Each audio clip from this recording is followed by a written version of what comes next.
Jangan lupa like, komen, dan share YouTube TVRI Bengkulu dan nyalakan loncengnya ya.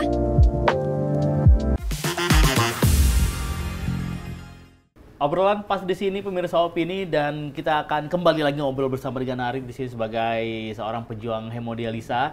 Dan kita ingatkan lagi juga untuk kali ini kita akan memberikan sebuah momen juga tempat sharing nih untuk pemirsa opini bahwa memang yang namanya sehat itu penting.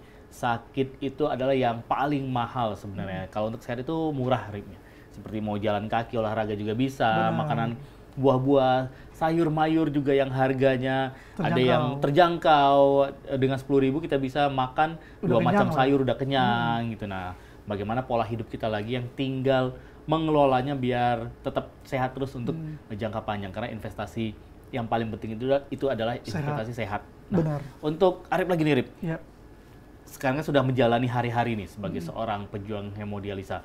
Mungkin ada sebuah momen yang selama ini, ternyata selama ini seperti yang dari segi keyakinan misalnya, lebih banyak juga untuk beribadah, terus juga lebih banyak yang berkumpul bersama keluarga, orang tua misalnya, ataupun juga mungkin yang selama ini begadang sudah pasti nggak lagi, berhenti total gitu. Nah, untuk jalani hari-hari yang sekarang, berarti total hampir 1 tahun. Ya, kurang lebih. Kurang lebih. Nah, bagaimana untuk menjalani kehidupan sehari-harinya nih? Apa sebuah hikmah atau yang didapatkan nih? Jadi di balik sebuah dibilang musibah nggak juga sih, masih itu cobaan lah ya. Pasti kan betul kata kamu ada hikmah kan. Jadi sarannya betul tadi, aku banyakkan selama ini mungkin sholatnya bolong-bolong kayak gitu. Sekarang udah mulai teratur lah kayak gitu kan. Walaupun belum full tapi udah mulai teratur gitu. Terus pola hidup juga kita harus buat, kayak pola makan, terus jam tidur, kayak minum obat tadi yang selama ini bolong-bolong sekarang udah teratur. Berarti punya gitu. Alarm sendiri di handphone gitu? Iya, pakai pengingat kayak gitu. Jadi kadang kan kayak cuci darah misalnya. Cuci darah kan aku jam 5 itu pas orang azan itu bangun. Sebelum 10 menit sebelum orang azan aku udah bangun. Mandi, terus makan, minum obat. Biasanya sholat subuh dulu. Udah mandi, sholat subuh, makan, minum obat, terus berangkat rumah sakit kayak gitu. Pokoknya aku buat dari aktivitas itu aku buat setiap hari kayak gitu. Awalnya memang aku catat. Cuma karena udah terbiasa kan, udah tahu sendiri kan. Jalan kayak gitu. Terus sekarang juga banyak waktu buat ngumpul keluarga. Kayak weekend aku bisa jalan, diajak adik kan, kayak kemarin kita ketemu kan, kayak gitu. Jadi selama ini aku kurang ada waktu buat keluarga. Sekarang tuh alhamdulillah udah ya bisa meluangkan waktu lah, itu buat nongkrong sama teman, buat sama keluarga. Karena sekarang tuh semenjak aku sakit, aku nggak mau terlalu banyak pikiran. Betul. Kayak gitu. Jadi aku nikmatin. Karena yang buat kita sakit itu, semua penyakit itu adalah stres. Pemicu itu adalah stres. Misalnya tuh aku nikmatin kayak gitu kan. Menurut aku ini pasti ada hidayah, di balik semua itu pasti ada hidayah kayak gitu. Benar-benar. Jadi mau dikasih sakit yang seperti apapun, tinggal cara kita aja menyikapinya. Karena pasti yang namanya ujian itu kan, Allah itu tidak akan menguji umatnya di luar kuasa. Ya. Kan di balik ujian itu pasti ada hikmah. Ada hikmahnya.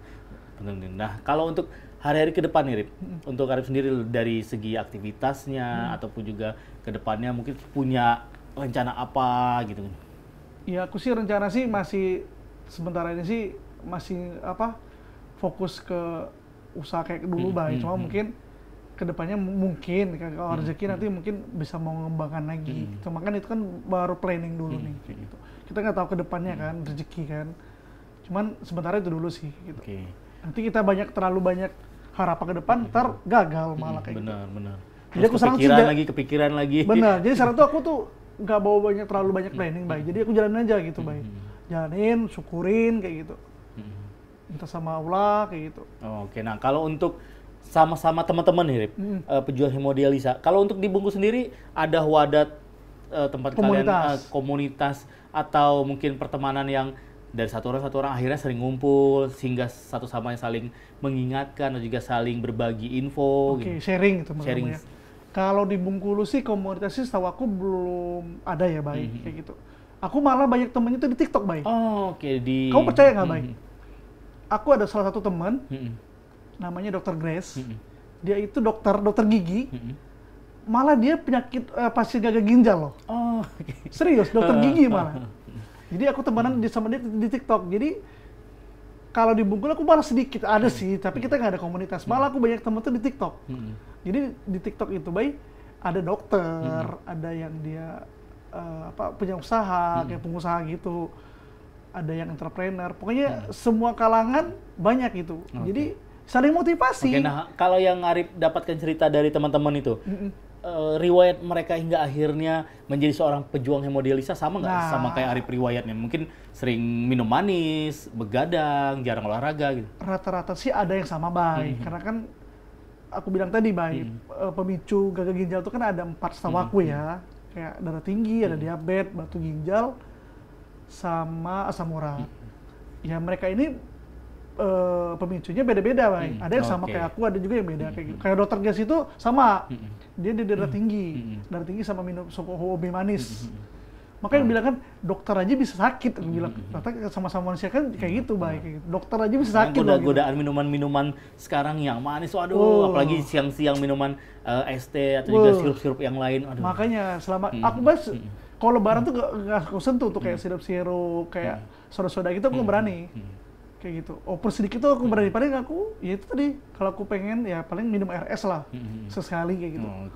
Cuma kalau minum buat soda manis aku nggak berani lagi sekarang. Oke, nah dari Arif sendiri, Rip, seorang pejuang hemodialisa, yang ingin disampaikan nih untuk mungkin teman-teman opini sekarang yang pola hidupnya, gaya hidupnya masih berantakan, yang hobi begadang dan lain-lain, apa yang ingin Arif kasih wejangan lah gitu sebagai seorang pejuang hemodialisa? Jadi buat teman-teman di Bengkulu khususnya ya, jadi sekarang nih ayo yuk kita sama-sama ngubah pola hidup kayak gitu. Yang selama ini kalian hobi begadang, yang nggak tahu jam aturan tidur, makan ya, yuk kita sama-sama kita ubah kayak gitu. Dari pola hidup, pola makan, terus pola sehat yang selama ini kurang olahraga, ya olahraga kayak gitu. Karena sehat itu, ya itu aku bilang, sehat itu tuh murah loh, sakit itu yang mahal. Kalau orang bilang kan sehat itu mahal, salah. Sehat itu malah yang murah. Sakit itu mahal. Karena kenapa? Kita mesti ke dokter kayak gitu kan, harus ngeluarin budget kos kayak gitu. Kalau dia nggak punya BPJS dia harus pakai umum gitu kan. Dan itu nggak sedikit uang kayak gitu. Aku bilang tadi kan carilah olahraga yang nggak ngeluarkan budget, misalnya kayak jalan pagi atau dia mungkin pengen jogging kayak gitu kan. Terus juga kalau sayuran kan nggak terlalu mahal aku bilang di pasar, Bay. Mungkin modal 50.000 aja udah berapa hari, baru makan berapa hari kayak gitu. Terus junk food juga bisa dikurangin, yang manis-manis kayak gitu. Terus pola tidur juga harus 8 jam kayak gitu. Betul. Jangan sering-sering begadang. Mungkin kalau masih pengen begadang ya dikurangin lah. Kalau belum bisa berhenti total, dikurangin. Biasanya 1 minggu itu 6 hari begadang, ini diganti seminggu 1 kali cukup. Mungkin lebih hal yang produktif lah. Betul. Oke, Arif, terima kasih banyak, Rip, sudah hadir, sudah sharing-sharing di sini, dan tetap semangat terus. Siap. Dan pastinya ini adalah sekali lagi adalah mungkin ada berkah, ada juga hikmahnya hingga sebagai seorang pejuang hemodialisa, karena yang paling penting adalah gimana caranya menghadapi hidup ke depannya, tidak banyak stres dan hidup ya life must go on kalau orang bilang, hidup harus terus berjalan. Sehat-sehat terus untuk Arif, dan terima kasih banyak pemirsa Opini yang sudah nonton Opini di episode kali ini. Jangan lupa tonton terus Opini, obrolan pas di sini hanya di TVRI Bengkulu. Saya Iqbal Fatwa pamit undur diri dulu. Wassalamualaikum warahmatullahi wabarakatuh. Sampai jumpa. Waalaikumsalam warahmatullahi wabarakatuh.